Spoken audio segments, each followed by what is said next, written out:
Woke up today to a sea of tears from blue check marks which are seething. They're very upset because Elon Musk is trolling them. And they don't even get the fact that they are being trolled.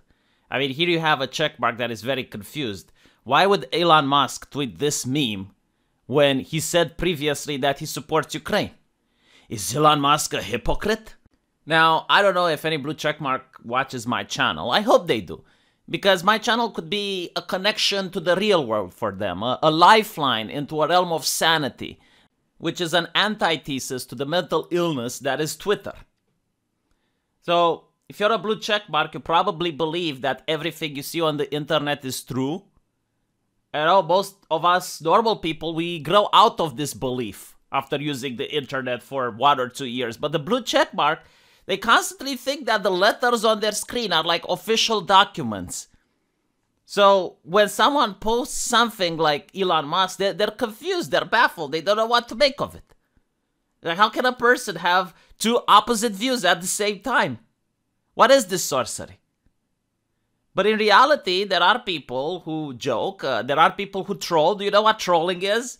I know the word lost its meaning. But trolling is when you put something on the internet that you don't believe in just to piss people off. And you might be like, oh my god, that's so horrible. Why would you do that? Because it's fucking funny, that's why. Oh, what's so funny? What is the joke? You are the joke. Your reaction to this is the joke. You know, normal people have trouble in their life. And they have to deal with it. Like, figuring out how to pay the gas bill, how to put food on the table. You know, real life shit that's difficult and is depressing. But then you see a blue check mark who flips out over letters on his computer screen.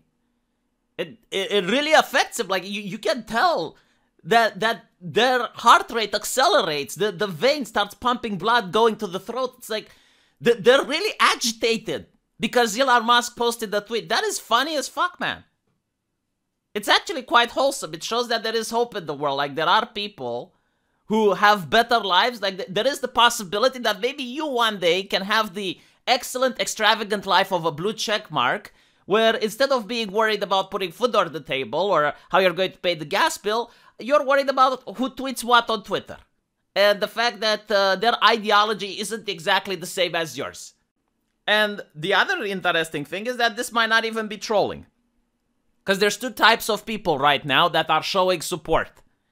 On one hand, you have the people that are genuinely doing support, like helping refugees, donating to charity, you know, taking away from things that they have and giving it to others. It's called sacrifice. Sacrifice is what was necessary for a person to be virtuous. Like, they're lowering their own comfort in order to help other people. We used to consider that virtue. But nowadays, there is a more progressive, a more modern way of being virtuous, which is that of virtue signaling. In other words, you do jack shit, and you show a little bit of support by doing a TikTok dance or by putting a new avatar on Facebook, you know, that type of shit. In other words, you're not doing anything. And these types of people aren't interested in helping the cause or supporting the current thing. They're interested in getting approval. They want people to clap. They want people to give them a standing ovation about what progressive people they are and how right they are thinking compared to other bigots. So these are the two types of people that support the cause. First type of people are the ones that are actually doing some level of sacrifice, no matter, even like a small level of sacrifice is still a sacrifice. Like, you're giving something that was yours and you could have benefited from it, but you're giving it to someone else. Like, you're donating a blanket to a refugee. By the way, you don't have to do this. But what I'm saying is that someone that does this, in my eyes, has a lot more merit than someone who can't even point on a map where the conflict is. But they support it because they have a new avatar on Facebook or whatever, right? So Elon Musk genuinely supported them. Like, he gave Starlink to the Ukrainian people.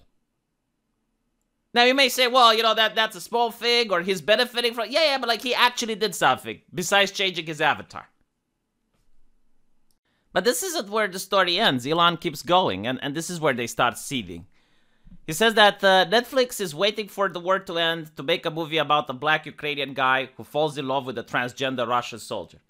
And you have like a lot of blue check marks here going and saying, oh my god, like there's a tragedy and you're making fun of it. And it's like, no, he's making fun of Netflix. And while I agree that Netflix is a tragedy, I think it's okay to make fun of them. Unless it's not okay to punch up anymore to multi-billion-dollar organizations.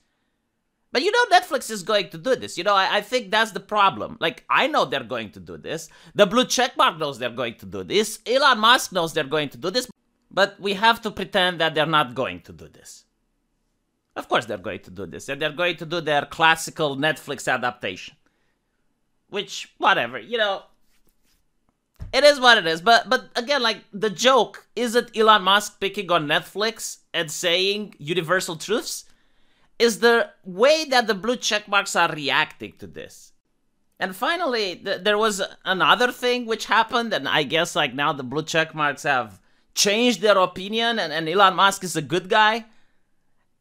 It's just so bizarre, you know, like, a person can be a complex individual that has thoughts you agree with and thoughts you disagree with and jokes you like and jokes you hate. No. Like, everyone needs to be like an assembly line being put in a box, either good person or bad person, good joker or bad joker. So now you have like all these blue check marks confused. It's like, wait, so Elon is a good guy? Is he a bad guy? We don't know.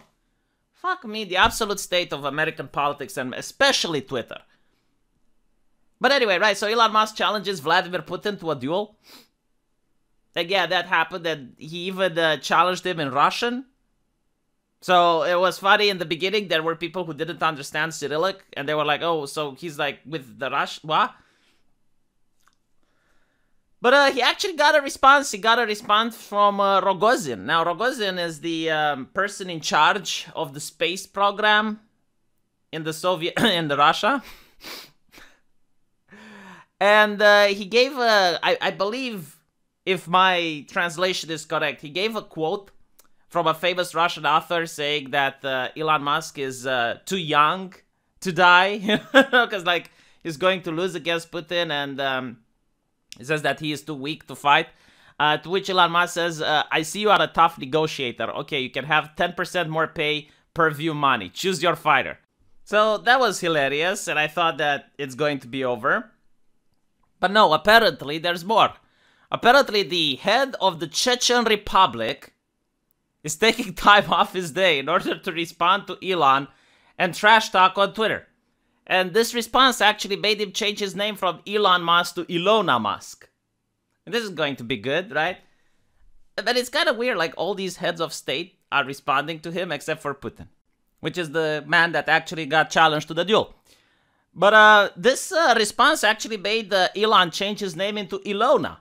So what happened? Well, the head of state told him that he's not going to win such a competition because the difference in leagues is too great. You see, Putin studied various martial arts. He's got black belt. There's no way that Elon can defeat him. But what Elon can do is to go to the Chechen Republic, where he can pump iron and train with some of the best special forces in the world. And like that, he's going to be turned from the feminine Ilona into a masculine Elon Musk. So the Chechen Republic can defeminize Elon Musk. And he says, thank you for the offer, but such an excellent training would give me too much of an advantage. If he is afraid to fight, I will agree to use only my left hand, and I am not even left-handed. Ilona.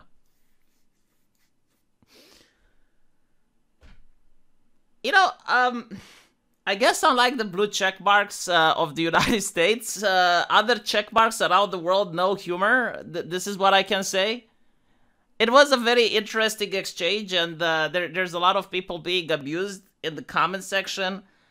Was a little bit more wholesome than all the doom and gloom that I keep hearing on the television. So I gotta thank Elon for at least making me smile during these dark times where the gas price keeps going up and up and up.